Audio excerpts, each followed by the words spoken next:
क्रोध तो जवा की नाक पर और प्रश्न जुबा पर रखा ही रहता है। कितना फर्क है छोटी बहू और जवा में। छोटी बहू जितनी शांत है, जवा उतनी ही अशांत, लेकिन सुंदरता में दोनों समान है।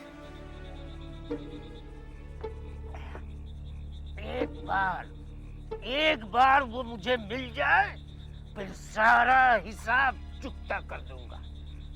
साला, इसी की वजह से मेरी नौकरी गई, इसी की वजह से। नहीं छोड़ूंगा, नहीं छोड़। मालक जी, वो आ रहा है। पकड़ साले को, भागने लगा।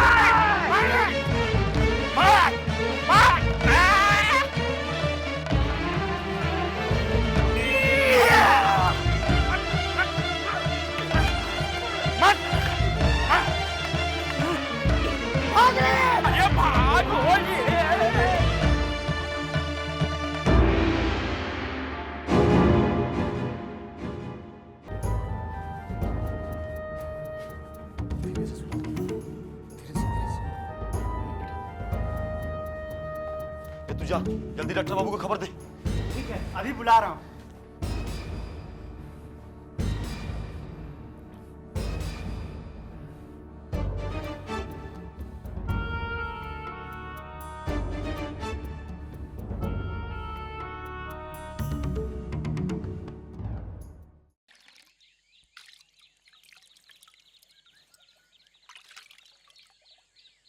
कितनी बार हुआ रे? 61 बार हो गया बड़ी माँ। चल 3 बार और धुला। 62, 63, 64 हो गई पूरी 64 बार। बड़ी दीदी, आज फिर किससे छू गई? तेरी घोड़ी से।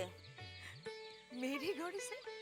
भला आपको अस्तबल में जाने की क्या जरूरत पड़ गई? अरे वो घोड़ी नहीं, वो बेलगाम घोड़ी जो दिन भर हवेली में कुदती फिरती है। तेरी वो सिंधु छू गई मुझे। मेरे सामने ये हंसी मजाक मत किया कर मछली, हर बात पर बत्ती सी चमका देती है। संभल के जाइएगा दीदी, कहीं वो बेलगाम घोड़ी फिर से न छू जाए। अरे आपको होश आ गया? शिवनाथ, शिवनाथ दूध लेके आओ।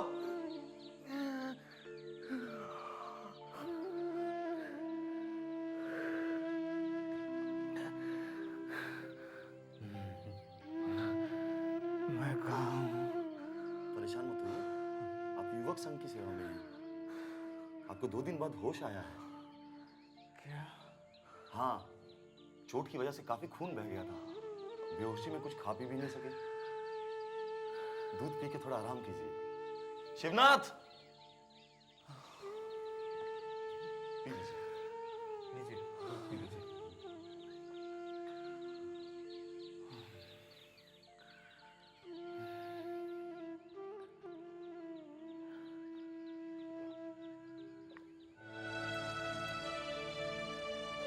पाठक बाबू,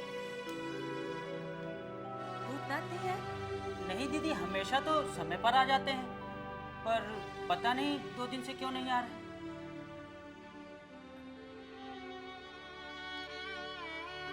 अच्छा, ठीक है।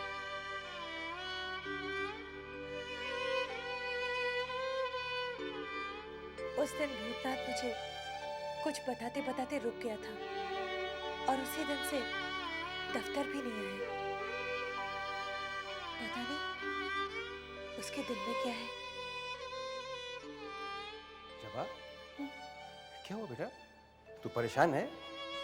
हाँ, नहीं, हाँ, वो 2 दिन से भूतनाथ दफ्तर में नहीं आया पिताजी। 2 दिन से नहीं आया? हो सकता है उसकी तबीयत खराब हो। तू चिंता क्यों करती है? मैं पता लगाता हूँ। कदम भैया, आपको के खिलाफ कई बड़ा कदम उठाना ही पड़ेगा। हाँ, परसों वो बेचारे लहूलुहान सड़क पर पड़े मिले। गोरों ने अपने जूतों के ठोकरों से मार मार कर बेहोश कर दिया उन्हें। हो सकता है ये काम गोरों का ना हो। हाँ, तो क्या भूत करेगा? गुंडा भी तो हो सकते हैं, या गुंडे का कम है? और तुम ये क्यों नहीं समझते एक गोरे को मार के होगा क्या? गौतम भैया ठीक कहते हैं, जब हजारों गोरे किले से दौड़ते हुए आएंगे तो हम बंगालियों को भागने की जगह भी नहीं मिलेगी। यह अखाड़ा भी तो हमने अंग्रेजों के खिलाफ लड़ने के लिए बनाया है, मगर कोई आता ही नहीं, कोई सदस्य बनने के लिए तैयार ही नहीं है। कौन हो सकता है? देखना निवारण कौन है?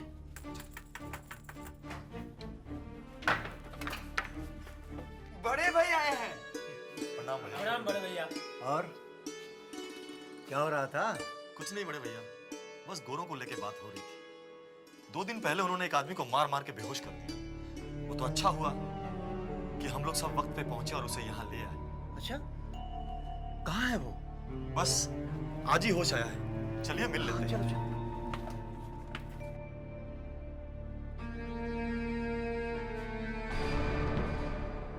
भाई साहब आप?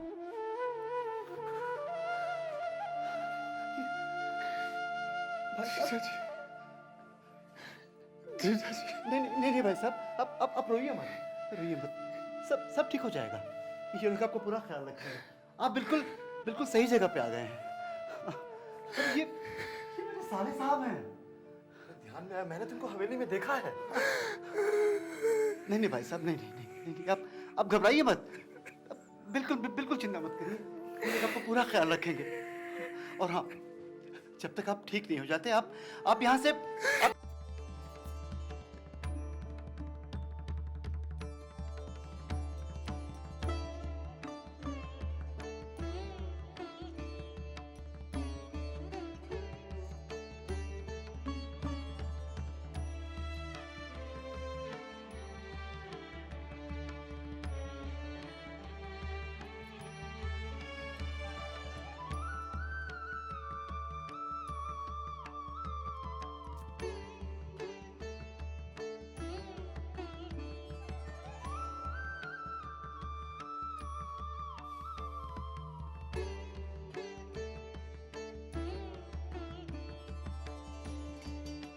क्या है? कैसी लग रही हो?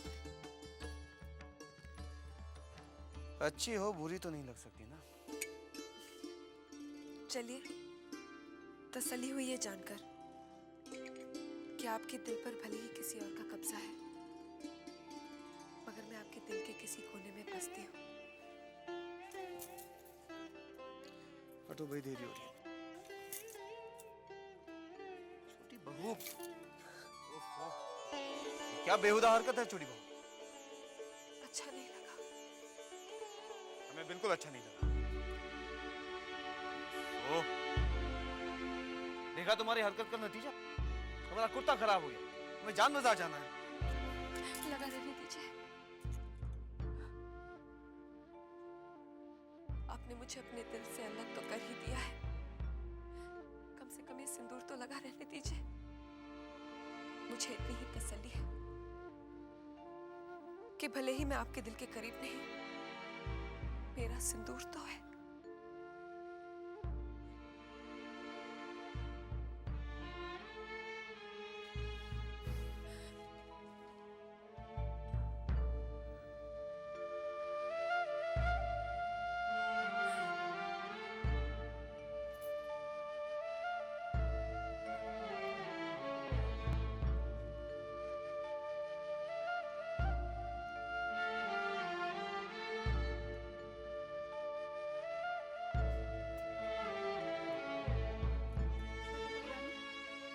मोहिनी, सिंदूर का असर तो हो ही नहीं रहा।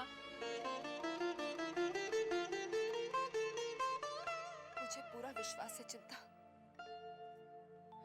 असर आज नहीं तो कल जरूर होगा।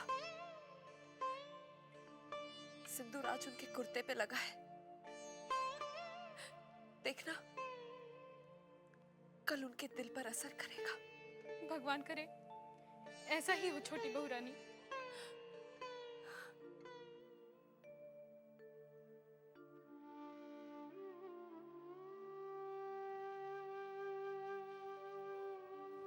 जबा,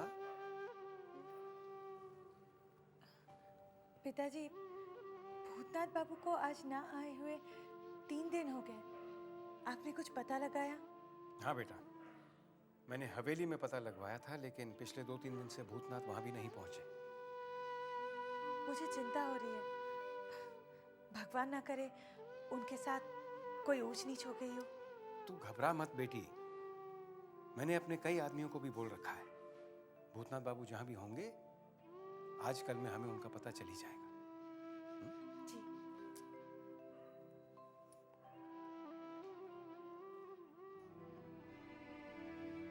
कहीं ऐसा तो नहीं मेरी सगाई की खबर सुनकर भूतनाथ का दिल टूट गया हो और वो गांव लौट गया हो? सरकार एक बहुत बुरी खबर लाया हूँ। मजले बाबू मर गए क्या? काश ऐसा हो सकता। जानते हैं आपको नीचा दिखाने के लिए उन्होंने क्या किया है?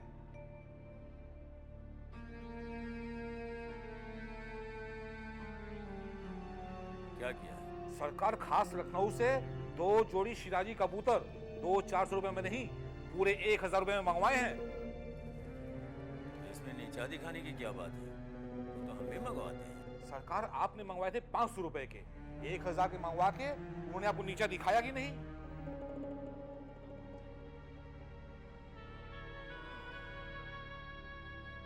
ये तो मैंने सोचा ही नहीं था।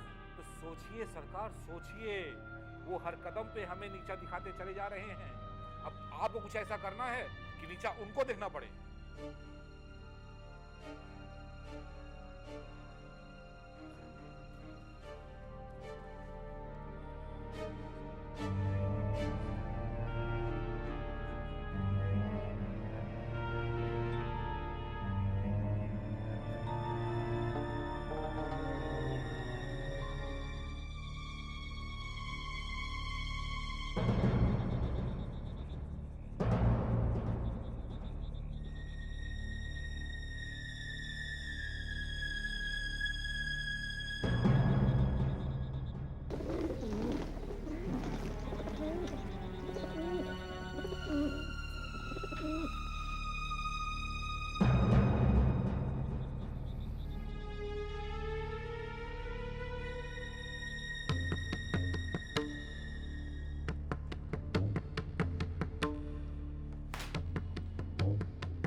सच सच बताओ कि हमारे 2 जोड़ी शिराजी कबूतरों को किसने चुराया है, वरना हम इस हंटर से तुम सब लोगों की खाल खींच लेंगे। सरकार, हमने इस हवेली का नमक खाया है सरकार।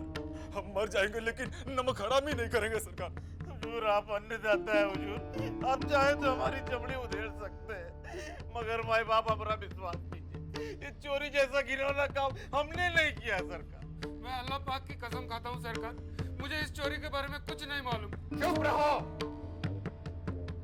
चोरी हवेली के किसी आदमी ने नहीं तो क्या बाहर वाले ने की है? हो सकता है सरकार। नहीं हो सकता। बाहर वाले की किसी की इतनी हिम्मत नहीं कि चोरी से चौधरी खानदान की हवेली की जोड़ी पे भी कदम रखे। विदु सरकार, फौरन दारोगा को बुलाओ और इस चोरी की रपट लिखाओ। जो हुक्म सरकार। दारोगा साहब। यस। चोर जल्द से जल्द पकड़ा जाना चाहिए। हमें अपने उन 4 शिराजी कबूतरों की उतनी चिंता नहीं है जितनी चिंता हमें अपने चौधरी खानदान की इज्जत की है। इस हवेली में पहली बार ऐसा हुआ है। आप बिल्कुल फिक्र न करें मजले बाबू, चोर बहुत जल्द कानून की गिरफ्त में होगा। वैसे आपको किसी पर शक है? शक की कोई गुंजाइश ही नहीं है दारोगा साहब। ये क्या कह रहे हैं आप? हाँ मजले बाबू, चोर का पता हमने लगा दिया। कौन है? क्या? हाँ मजले बाबू, उसने रात अपने आदमी भेजकर कबूतर चोरी करवाए। साला छेनी दत्त, वैसे तो हमसे जीत नहीं सका, इसलिए इन घटिया हरकतों पे उतर आया। दारोगा साहब, यस, इसके खिलाफ रिपोर्ट मैं लिखूंगा, लेकिन ये बताइए उनके खिलाफ कोई पुख्ता सबूत है? सबूत है दारोगा साहब। मजले बाबू के वो 4 शिराजी कबूतर जिन्हें छेनी दत्त ने चुरवाकर अपनी रखेल के यहाँ छुपा रखा। उनकी रखेल का पता बताइए।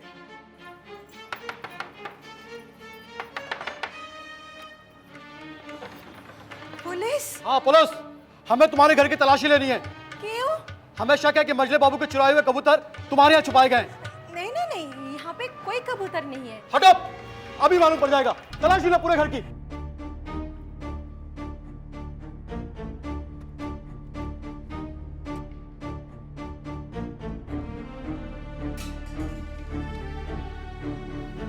हुजूर, कबूतर कहीं नहीं मिली। मैं भी तो यही कह रही थी, यहाँ पे कबूतर नहीं है। चलो।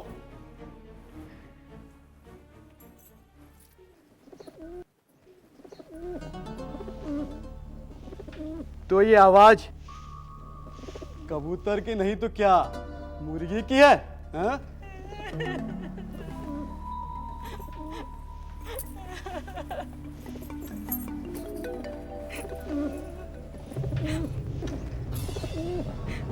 हारमोनियम के बक्से में कबूतर?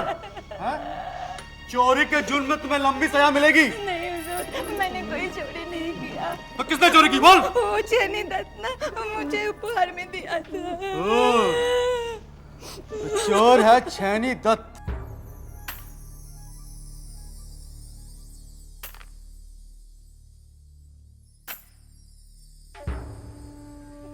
केस दबा दो।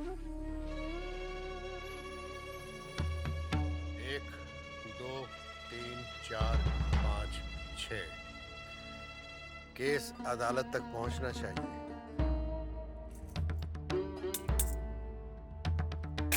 जज साहब, यही वो कबूतर हैं जिन्हें छेनी दत्त ने चुराकर अपनी इस रखेल को बतौर उपहार दिए थे। इसने अपना अपराध अपनी जुबानी कबूल भी कर लिया और फिर पुलिस ने भी उन कबूतरों को इस रखेल के घर से ही बरामद किया। जज साहब, अब फैसला आपको देना है।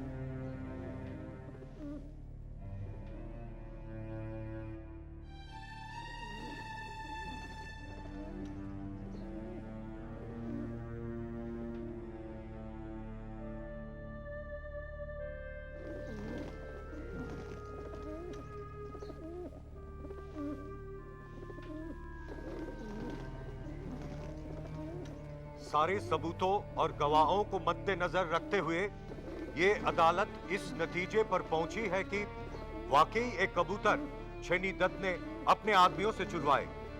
इसलिए ये अदालत छेनी दत्त पर 500 रुपया जुर्माना लगाती है, जो इन्हें अभी मजले बाबू को अदा करना पड़ेगा।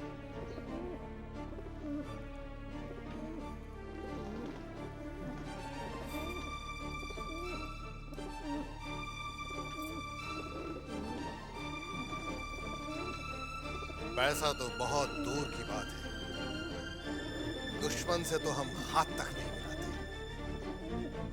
इन रुपयों की औकात हमारे नौकरों के बराबर है। ये तो सरकार।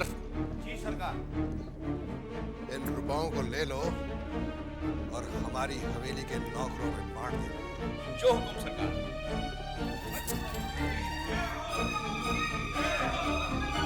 सरकार, आज तो सारी इज्जत, सारा मान सम्मान पानी में मिल गया।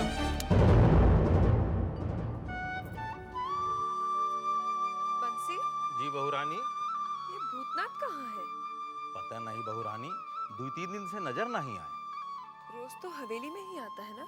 आवत तो रहे सोए के खातिर, चाहे जितनी रात हो जाए। अब मालूम नहीं क्या हुआ। तो पता कर, ऐसा ना हो किसी मुसीबत में फंस गया हो। बहुरानी, हो सका था कि काम की वजह से दफ्तर में रुक गए हुई हैं। अब अगर आज रात ना ही आए ना तो हम कल सुबह जाके पता लगाओ। ठीक है? ठीक है।